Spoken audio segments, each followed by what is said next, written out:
Hi అండి, అందరికీ నమస్కారం. Welcome to my channel. ఈ వీడియోలో ప్రభుత్వం మీద ఆంధ్రప్రదేశ్ రాష్ట్ర ఉద్యోగులు తీవ్ర ఆవేదన, పూర్తి సమాచారాన్ని వీడియోలో తెలుసుకుందాం. వీడియోని ఎక్కడే కానీ స్కిప్ చేయకుండా ఎండ్ వరకు చూడండి. అప్పుడే ఇన్ఫర్మేషన్ పూర్తిగా అర్థమవుతుంది. వీడియో చూస్తున్న ప్రతి ఒక్కరు వీడియోకైతే లైక్ చేయండి ఫ్రెండ్స్. ఈ వీడియోతో ఉద్యోగ మిత్రులతో అయితే షేర్ చేయండి. కొత్తగా మన ఛానల్ చూస్తున్నారు, సబ్స్క్రైబ్ చేసుకోకుంటే వెంటనే మన ఛానల్ అయితే సబ్స్క్రైబ్ చేసుకోండి. సో దీని ద్వారా నేను చేసే లేటెస్ట్ వీడియోస్ అన్నీ మీ వరకు రీచ్ అవుతాయి. ఇక ఆలస్యం చేయకుండా వివరాల్లోకి అయితే వెళ్ళిపోదాము. సో ఫ్రెండ్స్, ఇక విషయానికి వచ్చినట్లయితే రాష్ట్ర వ్యాప్తంగా వేదన మరియు వాదనలు. రాష్ట్ర వ్యాప్తంగా రామాడు సచివాలయ ఉద్యోగులు తీవ్ర ఒత్తిడిని ఎదుర్కొంటున్నారు. అమరావతి అభివృద్ధికి ఉద్యోగుల సేవలు వినియోగించుకోవాలని సీఎం నినాదాన్ని చేసినప్పటికీ దిగువ స్థాయి అధికారులు తీరు ఉద్యోగులపై వివక్ష చూపుతోందని గ్రామ వార్డు సచివాలయ ఎంప్లాయీస్ ఫెడరేషన్ ఆరోపిస్తోంది. ఉద్యోగ సంఘాలు వాపోయే అంశాలు, ముఖ్యంగా వివక్షతో వ్యవహారాలు.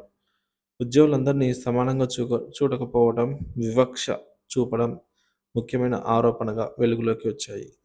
ఫెడరేషన్ ఆరోపణలు: కొంతమంది దిగువ స్థాయి అధికారులు సచివాలయ ఉద్యోగులపై అనవసర ఒత్తిడి పెంచుతున్నారు. జాబ్ చాట్లో భాగం కాని పనులు అప్పగించి పని భారం పెంచుతున్నారు. ఇంకా ప్రోగ్రెస్ రిపోర్ట్లు మరియు ర్యాంకుల పేరుతో వేదన. సచివాలయ ఉద్యోగుల పనిని తగిన ప్రమాణాల ద్వారా కాకుండా వ్యక్తిగత అభిప్రాయాలతో అంచనా వేస్తున్నారు. ఇంకా మానసిక ఒత్తిడి మరియు పని భారం. సచివాలయ ఉద్యోగులను మానసికంగా ఒత్తిడికి గురి చేయడం ఆరోగ్యం మరియు పనితీరుపై ప్రభావం చూపుతుందని అయితే ఆందోళన వ్యక్తమైంది. ఇక ఒత్తిడికి కారణాలు: బయోమెట్రిక్ హాజరును జీతాలతో ముడిపెట్టడము, రాత్రి వేళల్లో కూడా పనిచేయాల్సి వస్తున్న పరిస్థితి, వివిధ విభాగాల్లో ఖాళీలను భర్తీ చేయకపోవడం వల్ల ఉన్నటువంటి ఉద్యోగులపై అదనపు పని భారం. ఇక మూడవది, వాలంటీర్ల విధుల నుంచి విముక్తి కోరుతూ వాలంటీర్లకు కేటాయించాల్సిన కొన్ని పనులను సచివాలయ ఉద్యోగులపై మోపడం పట్ల తీవ్ర అభ్యంతరం వ్యక్తమైంది. ముఖ్యంగా వాలంటీర్ల బాధ్యతను సచివాలయ ఉద్యోగులపై మోపడం న్యాయసంగత కాదని అయితే అంటున్నారు. సో ఇటీవల ఇటువంటి పనులు ఉద్యోగుల ప్రాథమిక విధులను దూరం చేస్తున్నాయని అయితే వారు పేర్కొన్నారు. ఫెడరేషన్ డిమాండ్లు: విధుల సవరణ, సచివాలయ ఉద్యోగులకు సంబంధం లేని పనులను వెంటనే తొలగించాలి. వాలంటీర్ పనుల నుంచి ఉద్యోగులను విముక్తి చేయాలి.